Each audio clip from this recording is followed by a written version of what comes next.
हिंदी साहित्य BA second year इकाई 2 प्रश्न 1 भारत भारती कविता के आधार पर मैथिली शरण गुप्त जी की काव्यगत विशेषताओं का उल्लेख कीजिए। आप हमसे शादी करना नहीं चाहते, किसी और से हमारी शादी होने नहीं देंगे, हम क्या करें?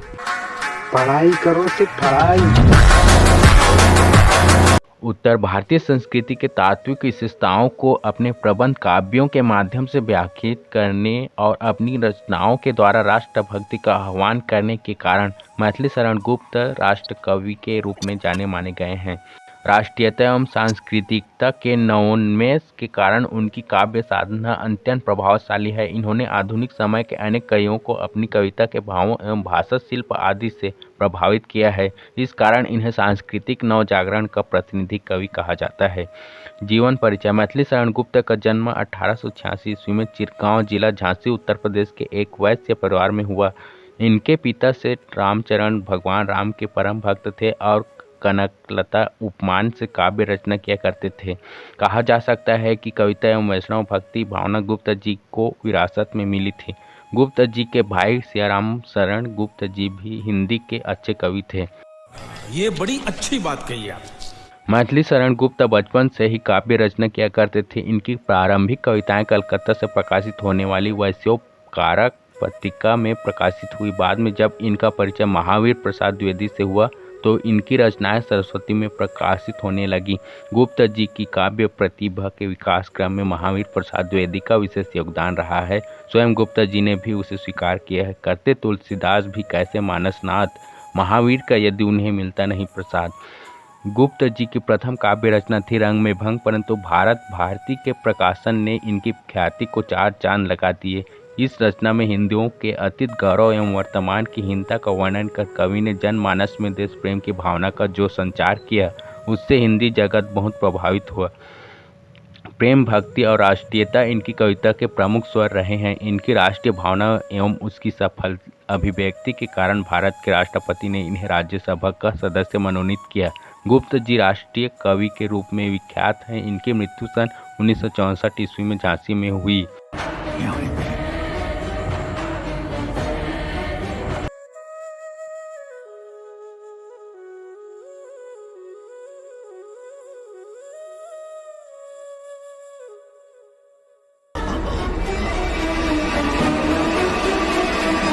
काव्य विमर्श। गुप्त जी का काव्य पलक विशद एवं स्थित है। यह लगभग 50 वर्ष की अवधि में फैला हुआ है। इनके विपुल काव्य भंडार को विषय को दृष्टि से इतिवृत्तात्मक और भाव प्रधान भागों में बांटा जा सकता है, जबकि शैली की दृष्टि से गीति काव्य, खंड काव्य, महाकाव्य और मुक्तक काव्य भेदों में विभाजित किया जा सकता है। गुप्त जी प्रबंधकार के रूप में अपेक्षाकृत अधिक प्रसिद्ध हुए। इनकी भारत भारतीय राष्ट्रीयता का संचार करने वाली अविस्मरणीय रचना है। साकेत तुलसी के रामचरितमानस के बाद हिंदी में राम कथा का महत्वपूर्ण रचना है। इसमें विरह एवं वात्सल्य को उन्होंने मनोवैज्ञानिक चित्रण किया है। इन दोनों रचनाओं में साकेत और यशोधरा भारतीय वाङ्मय के दो उपेक्षित स्त्री पात्रों उर्मिला तथा यशोधरा का अपूर्व चरित्रांकन किया है। ये दोनों रचनाएं बड़ी कुशलता से रचा गया है। खंड काव्यों में पंचवटी, सिद्धराज, जयद्रथ वध आदि उल्लेखनीय हैं। जयद्रथ वध वीर रस प्रधान काव्य रचना है। झंकार एवं सराहनीय गीति काव्य हैं। ये तो लेटेस्ट न्यूज़ है। काव्यगत विशेषताएं। गुप्त जी के काव्य की प्रमुख विशेषता है खड़ी बोली का काव्य भाषा के रूप में परिष्कार। उन्होंने अपनी काव्य कृतियों में खड़ी बोली का प्रमाण परिष्कृत एवं प्रांजल स्वरूप प्रस्तुत किया है। इनके काव्य की दूसरी विशेषता है कवि का अतीत के प्रति प्रेम। उनकी अधिकांश रचनाएं भारत के स्वर्णमय अतीत से संबंध रखती हैं। उन्होंने अपनी रचनाओं में अतीत के उन महान चरित्रों को प्रस्तुत किया है जो हमारे समक्ष वीरता, देश प्रेम और जाति के प्रेम का आदर्श उपस्थित करते हैं। एक राष्ट्रीय भावना। गुप्त जी के काव्य की एक अन्यतम विशेषता है उनकी राष्ट्रीय भावना। प्राचीन महापुरुषों के प्रति गौरव की भावना, देश के प्रति प्रेम, समाज सुधार की भावना, विदेशी शासन का विरोध, देश, भाषा एवं साहित्य के उत्थान के प्रयत्न आदि अनेक रूपों में व्यक्त हुई है। गुप्त जी के काव्य में भारतीय संस्कृति की मनोरम व्याख्या प्रस्तुत की गई है। वह भारतीय संस्कृति के व्याख्याता हैं। समझ रहे हो? गुप्त जी के काव्य में गृहस्थ जीवन के उच्चतम आदर्शों की स्थापना हुई है। उन्होंने पारिवारिक जीवन में नारी को विशेष महत्व दिया है। गुप्त जी के काव्य में प्रकृति चित्रण को भी प्रमुख स्थान मिला है। पंचवटी, साकेत, यशोधरा आदि काव्य ग्रंथों में उन्होंने प्रकृति के मनोरम चित्र प्रस्तुत किए हैं। उन्होंने प्रकृति में कहीं आलम्बन, कहीं उद्दीपन और कहीं मानवीकरण रूप में सुंदर चित्र अंकित किए हैं। दो गुप्त जी के आदर्श। गुप्ता जी एक आदर्शवादी कलाकार थे। उन्होंने कला को कला के लिए न अपनाकर जीवन की उपयोगिता के लिए अपनाया। गुप्ता जी का काव्य क्षेत्र विस्तृत एवं व्यापक है। उन्होंने काव्य के विभिन्न रूपों एवं शैलियों को अपनाया। उन्होंने प्रबंध, मुक्तक एवं चंपू तीनों प्रकार की रचनाएं की, परंतु सबसे अधिक सफलता उन्हें प्रबंध काव्य के क्षेत्र में ही मिली। शाबाश बेटा। मैथिली शरण गुप्ता जी आदर्श जीवन के व्याख्याता थे। उनका अपना जीवन भी सरल और आदर्श था। प्रवृत्तिपूर्ण, त्याग, कर्मशीलता, संघर्ष, संयम और विनय उनकी आदर्शवादिता के निर्णयात्मक तत्व हैं। राम और लक्ष्मण, गौतम और कृष्ण, उर्मिला और यशोधरा आदि गुप्ता जी के सभी प्रिय और आदर्श पात्र आदर्श त्यागी हैं। आदर्श जीवन के लिए त्याग वृत्ति को परम आवश्यक मानते हुए भी गुप्ता जी वैराग्य जन्य त्याग को श्रेष्ठ नहीं मानते।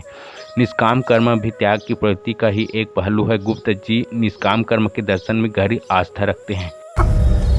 बहुत बढ़िया मुन्ना। आदर्श जीवन के लिए त्याग, कर्मशीलता और संघर्ष के समान ही संयम को भी गुप्ता जी एक आवश्यक गुण मानते थे। गुप्ता जी के राम मर्यादा बनाए रखने के लिए अवतीर्ण हुए तो उनके अन्य प्रिय पात्र संयम की उज्ज्वलता और तेज को सिद्ध करने के लिए उर्मिला और यशोधरा का संयम स्तुत्य है, किंतु उसमें अपने मन को एकांत निग्रह के ही साधना है। संयम को स्खलित करने वाला कोई प्रबल बाह्य कारक उसके समक्ष नहीं आता, जैसा बुद्ध और लक्ष्मण के समक्ष उपस्थित हुआ। शूर्पणखा जब लक्ष्मण को रिझाने गई तब लक्ष्मण के समक्ष न केवल शूर्पणखा की वासना को दुष्कारने की समस्या थी, वरन सीता का वह परिहास न्यून भी था जो शूर्पणखा के प्रस्ताव को बल दे रहा था। इस प्रकार संयम को चुनौती देने वाले कारणों का परिहार कर संयम पालन करना गुप्ता जी का प्रमुख उद्देश्य है। प्रलोभनों के बीच अपने मन को बांधना ही सच्चा संयम होता है। संयम के समान ही विनय भी गुप्ता जी की आदर्शवादिता का प्रमुख अंग है। गिद्धराज में क्षेत्रवर्मा की बात सुनकर गिद्धराज कहता है, गर्व और विनय इकट्ठे हुए तुम में वीर मैं प्रसन्न हुआ, बैर नहीं प्रेम ही लूंगा उनसे मैं। तो क्या नाचो मैं? तीन, नवीन सामाजिक मूल्यों में विश्वास। मैथिली शरण गुप्त के साहित्य में उनकी जो सामाजिक भावना अभिव्यक्त हुई है उनके दो रूप मिलते हैं। एक रूप तो है प्राचीन समाज व्यवस्था में आस्था रखने का और दूसरा रूप है नवीन सामाजिक मूल्यों की स्थापना का। प्राचीन समाज व्यवस्था अर्थात वर्ण व्यवस्था में आस्था रखते हुए भी गुप्ता जी ने उसके परंपरागत रूप को ठीक नहीं समझा और वैसा ही सुधार चाहा जो नवीन सामाजिक मूल्यों के अनुकूल हो। गतानुगतिक को कवि है मानता है और समयानुकूल व्यवस्था के परिवर्तन में विश्वास रखता है।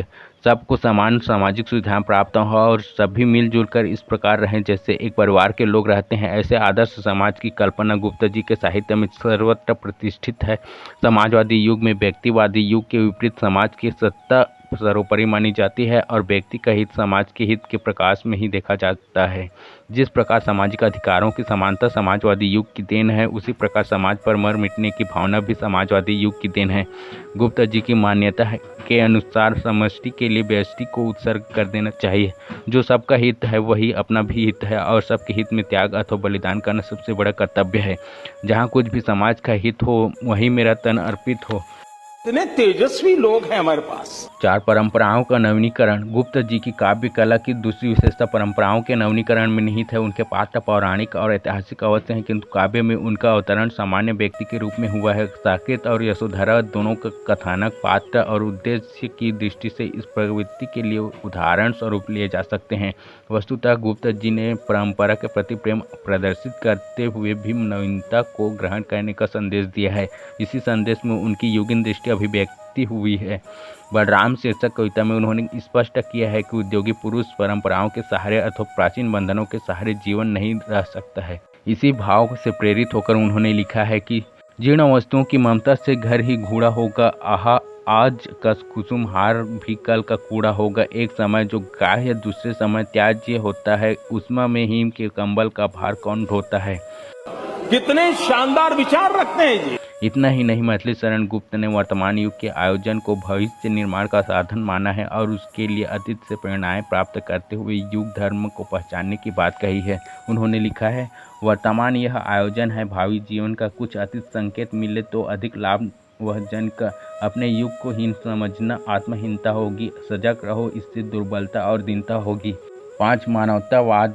समाज के निम्न और दलित वर्ग के प्रति सहानुभूति, नारीत्व के प्रति उच्च भावना और मनुष्यता को सर्वश्रेष्ठ मानने में गुप्ता जी का मानवतावाद अभिव्यक्त हुआ है। शूद्र हो चाहे किसान हो या मजदूर, जो भी पीड़ित और दलित है उसके प्रति गुप्ता जी पसीज उठे हैं।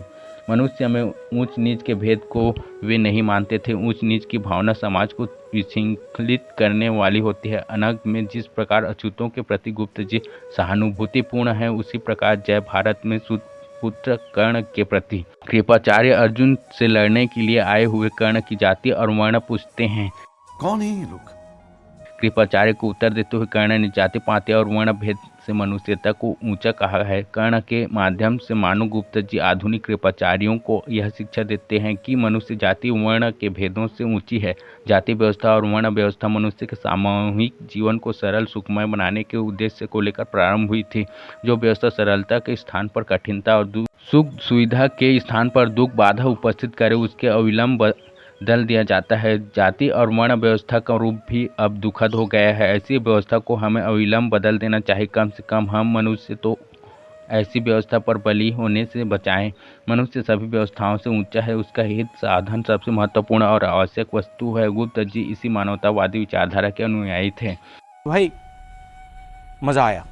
गुप्त जी के मानवतावाद का दूसरा अंग है नारी के प्रति उनकी आदर भावना। एक युग था जब नारी को माया का प्रतीक और सभी पापों का आश्रय माना जाता था। भक्त कवियों के युग तक नारी के प्रति ऐसी मान्यताएं प्रचलित थीं। इसलिए भक्ति संबंधी कविताओं में नारी की निंदा के स्वर विद्यमान है। नवीन युग ने जिस प्रकार जीवन के अन्य क्षेत्रों को प्रभावित किया, उसी प्रकार नारी के प्रति मनुष्य के दृष्टिकोण को भी प्रभावित किया। नए युग का कवि नारी को त्याज्य और पाप पिटारी न मानकर उसको समस्त गुणों से युक्त मानता है, जिसकी कल्पना मनुष्य में की जा सकती है। मछली शरण गुप्त ने नारी की व्यवस्था को वाणी देकर लोगों की उसके प्रति सहानुभूति आदर की भावना जागृत की है। नारी जीवन को परिभाषित करने वाली उनकी ये पंक्तियां नारी संबंधी विचार चर्चा में बहुधा कही सुनी जाती हैं। अबला जीवन है तुम्हारी, यही कहानी आंचल में है दूध और आंखों में पानी। विधवा और योगिनी नारियां तो अपने जीवन की कारुणिकता से सहज ही प्रभावित कर लेती हैं और उनके प्रति हमारी कोमल करुण भावनाएं जागृत हो जाती हैं, किंतु सधवा नारी की जो दयनीय स्थिति समाज में है, गुप्त जी ने उसका भी वर्णन किया है। द्वापर की विधवा ऐसी ही नारी है। वह उन सभी नारियों के प्रतिनिधि है जिन्हें घर में कोई अधिकार नहीं होता है एवं जिनका प्रत्येक कार्य संदेह की दृष्टि से देखा जाता है। कहाँ से आते हैं? गुप्त जी ने मानवतावाद का तीसरा पहलू है धर्म और ईश्वर के समान ही मानवता की पूज्य प्रतिष्ठा का। गुप्त जी मनुष्य स्वभाव की परिवर्तनशीलता में विश्वास करते थे। मनुष्य देव भी बन सकता है और दानव भी। मनुष्य का देव रूप गुप्त जी का आराध्य है। जो सत्य पालन करता है वही मनुष्य देवत्व धारण कर सकता है। गुप्त जी मनुष्य के इसी रूप के आराधक थे। वे मनुष्यता को ईश्वर के समकक्ष मानते थे। उनका मत है कि मानवता की सेवा ही सबसे बड़ा धर्म पालन है। गुप्त जी के काव्य में जन सेवा के साथ ही वैराग्य के प्रति उपेक्षा भाव भी है। वैराग्य के प्रति यह उपेक्षा मानव सेवा के कारण ही है। आओ प्रिय भाव में भाव विभाव भरे हम, संसार हेतु सत बार सहर्ष मरे हम। छह रसात्मकता की दृष्टि से यदि हम देखें तो भी गुप्त जी के काव्य का भाव पक्ष अत्यंत पुष्ट दिखाई देता है। उसमें प्राय सभी रस गुप्त जी के काव्य में मिलते हैं।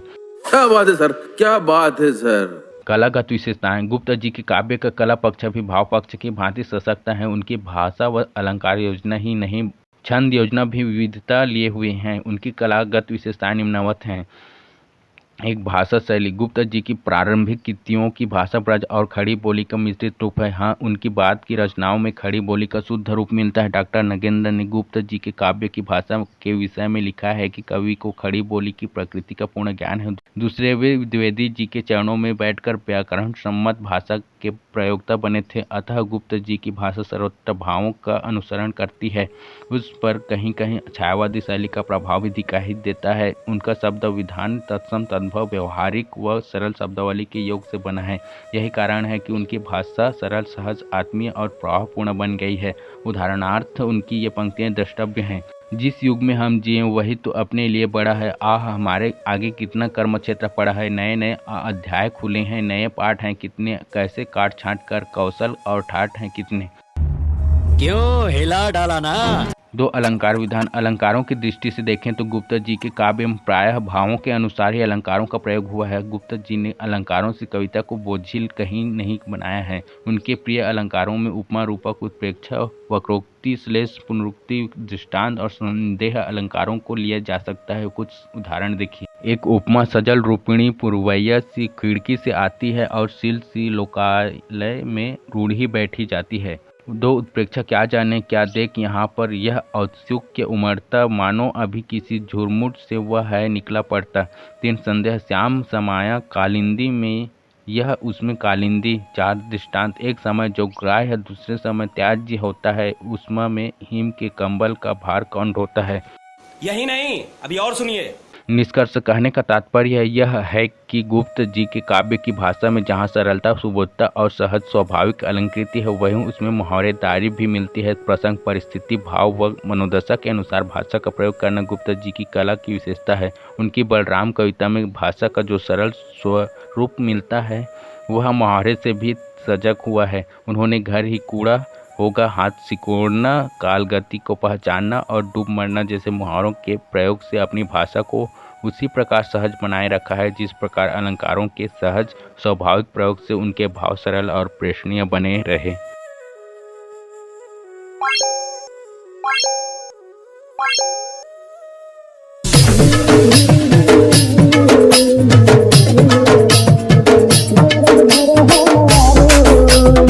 रंग लगाए पर माया रंग धरे हाँ मायारू